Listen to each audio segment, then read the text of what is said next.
You're listening to the Never Heard of It podcast, a Night Shift Radio original. Every week we bring you the good, the bad, the weird, and lesser known streaming movies. Hit subscribe for new episodes every Thursday and Sunday. Hi. Hey, Caleb. Hey, Michael. How you doing? I'm surprisingly good. Surprising.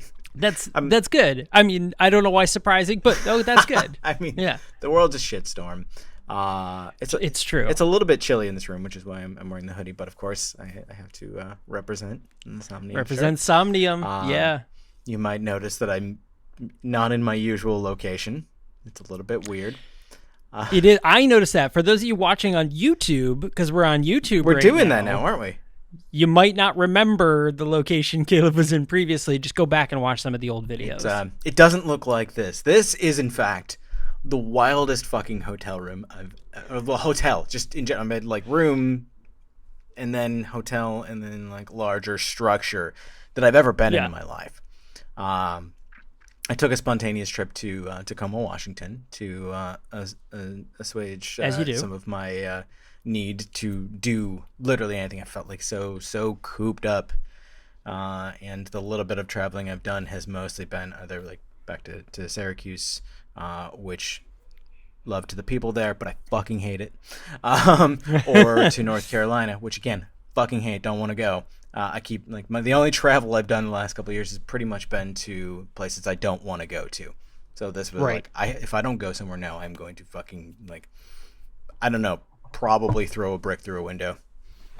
Oh, well, I mean, in my opinion, and from what I've learned from history, only good things come from bricks through window. You would think I'm being sarcastic when I say that, but I'm not, actually. Research the history of pride. No, that's true. That's true.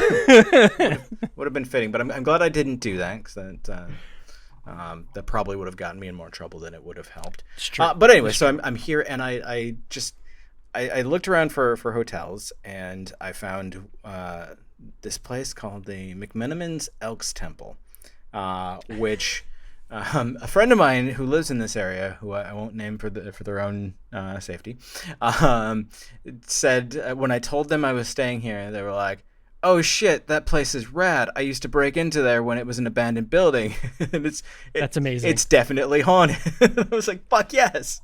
Possibly Normal season 2. Exactly. There we go. I'm ready and waiting to take notes for season 2, to bring y'all some new spook nuggets from the West Coast. But in the meantime, the best way that I've been able to describe this place so far is if you told a tarot artist, "Make me the Roaring Twenties" into a deck. I mean, and the rooms are all homages to like famous Tacomans, and even like there's one room that I saw that I think it might actually be like a special suite or something like that, because I saw flowers out. I know there's a bunch of like wedding parties and stuff like that happening in this building, because when I got in last night, this place was a fucking shit show. But there's one that was dedicated to the Puyallup tribe. So even, homages and acknowledgments to the native peoples of this area as well. But there's a brewery on the premise. There's like a fine dining restaurant, a like pub style, and like a dive bar, like / party bar, like all in this fucking like refurbished Elks Temple that also is a hotel. I mean, again, first off, it has temple in the title. Mm-hmm. Like that alone is like, well, that's worth the money right there. Yeah. It's not a hotel. It's not a motel. It's not a inn. It's a fucking temple. And like a temple. I could have stayed at a fucking Courtyard by Marriott. Yeah. I think it would have actually cost me more to do that. And also the last couple times that we've stayed, like, I don't have anything specifically against Marriott, and their places like they own half the hotels in the world, and they tend to be pretty nice. No complaints with my stays. But 2 times in a row, we have stayed, or like either I've stayed or Ellen stayed, in a Marriott hotel, and they have charged us at checkout, and then called to tell us that our card wasn't, like our payment wasn't processed, and they needed to charge us again, but like the payment had processed on our end, and so they were double charging. And it's like, I don't want to stay in another Marriott until they get their fucking shit together, which you would think a like however many like 100-year-old hotel chain that owns half the fucking world should get payment right. But yeah, like, I mean, that's like step one for any business that takes money is figure out how to take it well. And that's but that's mostly a solved problem at this point too. It is. I mean, like worst case scenario, just write me a receipt, right? Like just handwrite it out. Yeah, that's one of those things. I cannot tell you the number of businesses that make it very hard for me to give them money. So here's a really great example. Why won't you let me pay Like I'm trying to give you money. So here's a really great example. My National Grid bill, which is my energy provider, like my electric and heat and stuff like that. I got a brand new card. My bank was like, hey, your card number got compromised in some, website data leak. We're sending you another card. Well, I have automatic payments set up on that card for National Grid, but I forgot. So when it went to charge the card, it was like, hey, your payment failed, obviously, because the card was no longer valid. Right. And so I went back in to be like, oh shit, yeah, I'll just go ahead and change this to the other card. And I was like, cool. So I changed, I deleted the old card, added the new card, and I was like, okay, make the payment. And they were like, no, we can't accept payments via your card for the next 30 days. You have to call us, which is going to be a $3.50 fee to charge you over the phone in order to take your bill. And I'm like, why are you making it more hard for me to give you money? Right. Because like that's steps, because I can't, it's not like I'm just calling and someone's going to answer, or I can go through an automated system. I have to go through like 12 menus, eventually be put on hold to eventually get to someone to explain the whole scenario, read my card out. Like, why are you making it harder for me to give you money? That is the dumbest thing in the world. And companies do this stuff all the time. All the time stuff like this happens. And honestly, like, it's the big fucking, like, monopoly, like, no competition, bought up everybody else, like, really hijacked the entire market. Like, we're the only game in town. You have no other choice. It's those companies that are the fucking worst at it.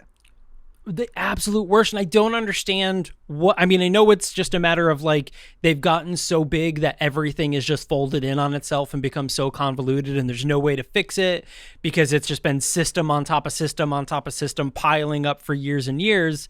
But still, it's a terrible customer experience, which is why people speak so ill of companies like National Grid, Spectrum, Time Warner back when it was that, like that's why people are like, screw those companies, because they're so used to getting screwed over tedious, menial things that are, like, should be simple solves. Enormous. Every time. Inefficient, evil empires. Speaking of which, I finally watched Obi-Wan. Hey, there you go. Fight the Empire. That's going to be a theme, I guess, for this week. I guess fighting the Empire. Holy shit. But yeah, I enjoyed it. I got exactly what I expected out of it. I think I said, maybe it was last week, or maybe it was just in a casual conversation. I don't even remember at this point. But I had seen some stuff that probably were technically spoilers, but it was nothing surprising to me. So I didn't really expect there to be anything spoily about a film that is set between two major existing installments in the franchise. It's just it's filling in the plots. We know what happens after. We know what led up to this. It's just giving us details. So there really wasn't much to spoil. But all the things that I was like, that probably is a spoiler. They were, but like, again, it doesn't spoil anything when you know that it has to happen. Is it like, are we far enough out at this point to say things? Yeah, it's like, right. I think like 2 weeks. We're good. So like, I mean, even without like getting into details, all the fights between Obi-Wan and Vader, of course that was going to happen. It had to happen. Sure. There was no way. Like, there were little, and exactly the way they happened, where the first fight Obi-Wan gets slapped around, and the second fight he gets his redemption. I mean, yeah, it's classic. And like, it was Sean from Metalcore Nerds that was sharing a thread earlier today, which for listening would have been several days ago, about like somebody else sharing about how like all of those things like really filled in things that you could have considered to be plot holes in the original trilogy, which weren't necessarily plot holes, but they were just like loosely hanging weak details. Like Darth Vader killed your father. Like, oh well, in a manner of speaking, he did, sort of thing. Right. Yeah. I mean, we got that sort of. We as you watch episodes 4, 5, and 6 for the first time, you eventually are like, oh yeah, well, yeah, It was a Anakin, metaphor. He couldn't tell him right up front, but he Right. knew the whole time, even though in the original, like in A New Hope, it's likely that the character of Obi-Wan wasn't written to know what happened to Vader, but Right. we know that that character would have had to have known. Yeah, and that's exactly what it is, and we get the, the final battle, and really, this was, again, filling in those gaps, and it added a little more context. I'm still, I know everybody has been like, no, it doesn't, but I still feel like Obi-Wan meeting Leia, spending so much time with Leia, and then meeting Luke, even just in passing, it still feels like it is tiptoeing on like creating a plot hole for 4, 5, and 6. Like I get it. It adds context to why Leia was so like, no, we have to find Obi-Wan. Like Obi-Wan is the one that's going to help us right now, and it kind of adds a little bit to Luke being like, old Ben, that guy out on the thing, so like I get it, but like it was close enough where it was like, Yeah, you don't remember Obi-Wan, man? Like, come on, like like you almost died. I mean, he didn't like from what we see in the show. He meets Luke, but there's like we don't have any reason to believe that like it's more than just like, hey, I'm an old friend of your family. Here's this toy. I'm gonna fuck off for 20 years or 9 years or whatever, and you'll find me when you're a whiny teenager who can't be trained. For Leia, I think it actually does make sense though, because she's 10 years old. She's a child. She's like obviously way in over her head, and this guy named Ben was sent to rescue her. She knows that she's someone that knew her father. She sees that he's powerful. She learns that he's a Jedi. And then he fucks off, and she becomes the badass that Leia is. And over the years, she would have heard stories about General Kenobi, who fought in the Clone Wars, who served with her father, all of these things. And like maybe she makes the connection back to the guy who saved her as a child. Maybe she like trauma buries the whole thing. Like we don't know. Like we don't. That's actually kind of a problem with Leia's characters. We don't know enough about her, and this actually gives us more context for who Leia is than any Star Wars movie has ever. Period. Yeah. Leia is honestly, she's easily the most badass character in the original trilogy, and is given the least respect. I completely agree with this. It's funny, you guys will hear this in an upcoming Nerd Debate episode over on the Superpod HeroCast in a couple of months, but there was a conversation that came up about, who should get the next origin story and in Star Wars, and Leia was somebody that somebody brought up, and I agree. Maybe not necessarily an origin story, but like I think General Organa, like, recast her, no CGI bullshit, recast her as somebody badass, show us the times of her and Luke training to be Jedis, show the time between 10-year-old Leia where we left her in Obi-Wan to 18-year-old Leia or 19-year-old Leia when she meets Luke for the first time and gets captured. Like that 9-year span, like I want to see that. I want to see badass rebel teen Leia. Yeah. And then I want to see post episode 6 Leia of, leading the rebellion, becoming a general, becoming, training in Jedi. Like show us all of that. If you're going to stick with the Skywalkers, which in my other opinion, my opinion that's above this one, we're done with the Skywalkers. Go to the other side of the freaking galaxy. We're done with Skywalkers. Show me what Jedi on the other side that are like, we're fighting too. Who's Luke Skywalker? I don't know who the fuck that is. I'm on the other side of the freaking galaxy. I'm a Jedi fighting people. That actually, show me the other side. That brings up a great point, though. Is like, what is communication like in this galaxy? This galaxy-spanning empire? Because the closest analog that I have from my childhood would be the Foundation series, and the Galactic Empire as it's crumbling.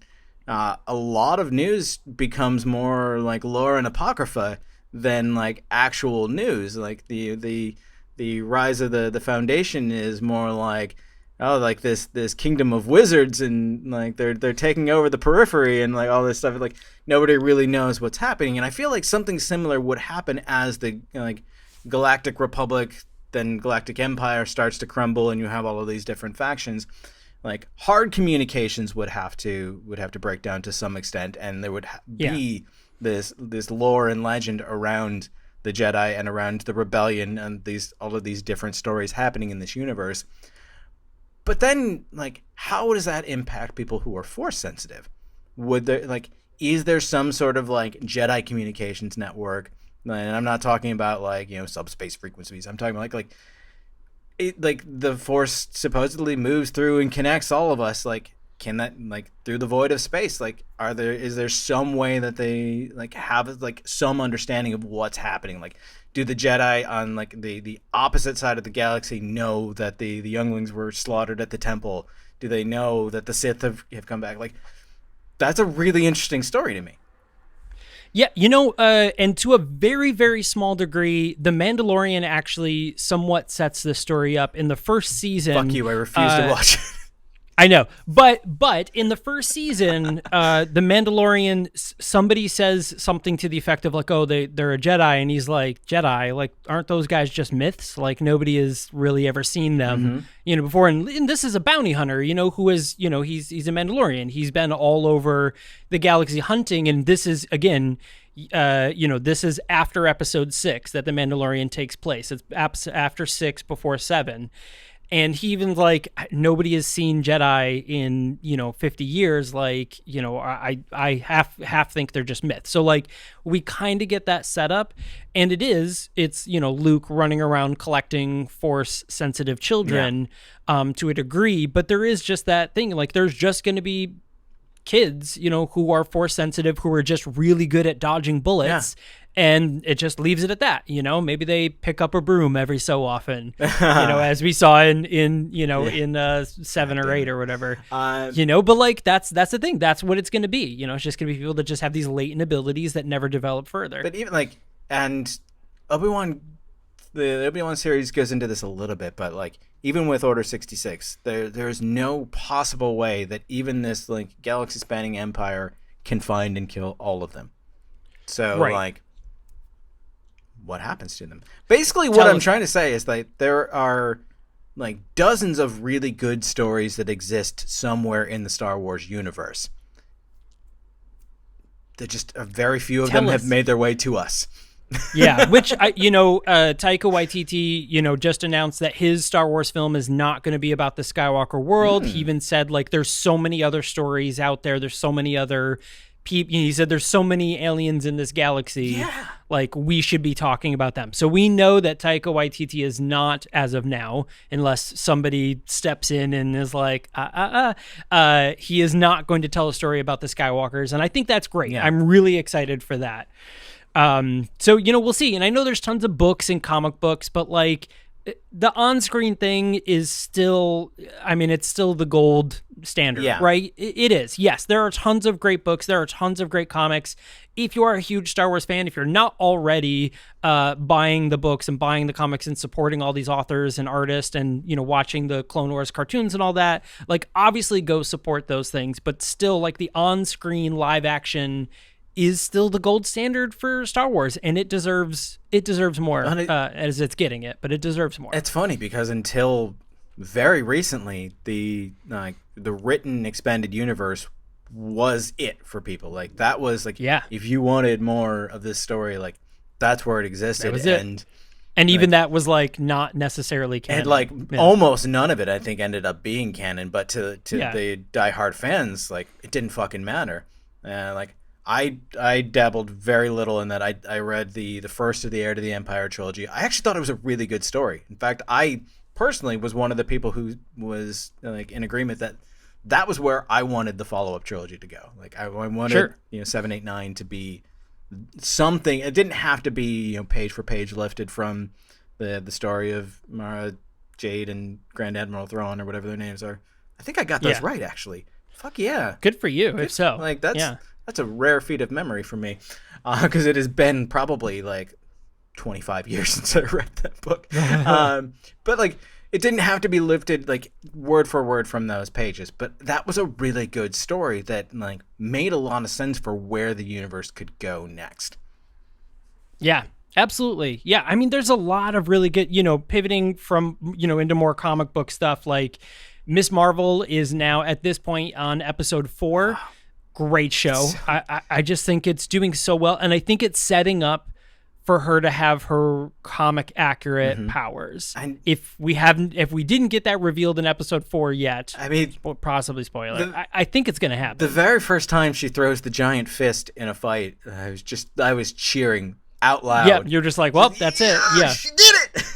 She did the thing. I think I would just be really surprised if she's not comic accurate by the end of the series, because I think that, they have to get around the Terrigen, Inhumans thing. Right. And I think this is the way they're going to do it, is they're going to give her this thing which unlocks it it's a Terrigen crystal instead of the powered or whatever they did before. And that's how they're going to do it. It's got ties to like the greater like cosmic universe that the MCU is introducing. Yep. I mean, we have like, again, are we far enough in that we can say details? Well, at this point, we can talk about episode 3 because it was over a week ago, and we could talk about the Shang-Chi reference. It's bringing in like the concept of another dimension, and the dimension is full of jinn, full of beings that like we here in our Earth, our dimension would refer to as jinn, which is badass because that helps keep it culturally tied in with the Khan family in the story and their history going back to the partition of India,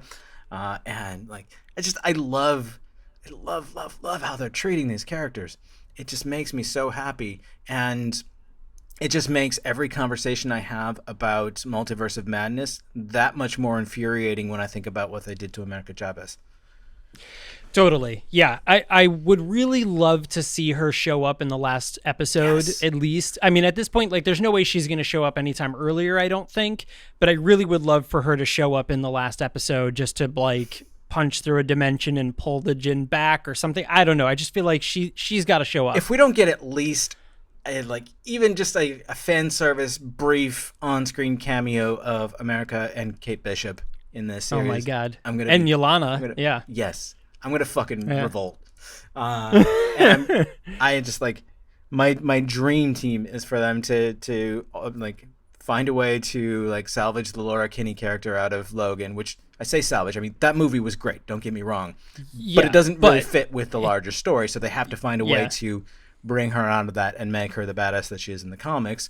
Obviously aged up a bit because she was very young in that story. I mean, the actress is now quite older. That movie came out like 8 years ago. Yeah, probably the perfect age at this point. She's got to be close to 20. And also Squirrel Girl. Get me that team of 5, and like that's like I don't care what else Marvel does. Give me that, and I'm happy. We need. Need Squirrel Girl. I'm sorry, 6, because we know that Ironheart is also coming out soon, and we need Riri Williams as well. Oh right. So to note to that, Daphne Keane, who played Laura played X-23 in Logan, is now 17. Okay. So perfect. So she's by the time they start filming, she would be 19, 20. Be great. Yeah. And then spot on. I had it. I lost it. Oh, it's gone now. Ironheart. Prediction. Oh yeah. Well, Riri Williams, we know that's coming. Do you think that they'll like have Tony Stark be her AI like he was in the comics? I don't know. I know that it was probably a long time ago, but I do recall Tony or Robert Downey Jr. saying something to that effect of like, "Oh, you never know. Maybe I'll come back like Jarvis." Type thing. Oh my God. That was after Tony died, and then before this. So I don't know. Well, they knew at that point that Ironheart was going to happen. So if he makes it like an aside comment like that, that means that he at least has like said, "I am willing to do that," even if Feige isn't entertaining the notion. Which if he's not, he's an idiot, and we know he's not an idiot. Clearly he makes a blunder here and there, like hiring Sam Raimi, but he's not an idiot.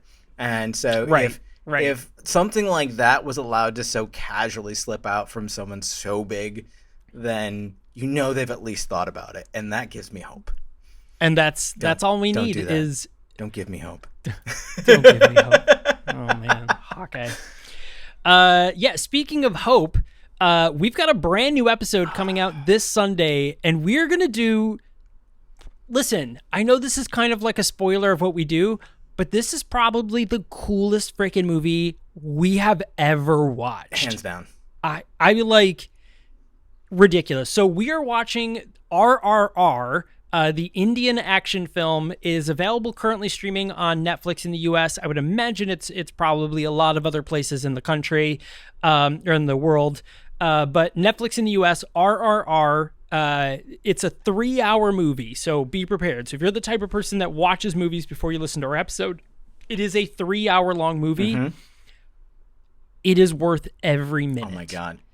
Every single minute. So obviously, like, I'm out of town this week, and like as I was packing up to leave because it was a super spontaneous thing, Ellen was like, "Oh shit, we're not going to be able to watch that movie together." And so I just as soon as I finished it, I messaged her. I was like, "Look, if you don't watch this while I'm gone, I 100% will watch it again with you. It's that good." It is that good. Absolutely.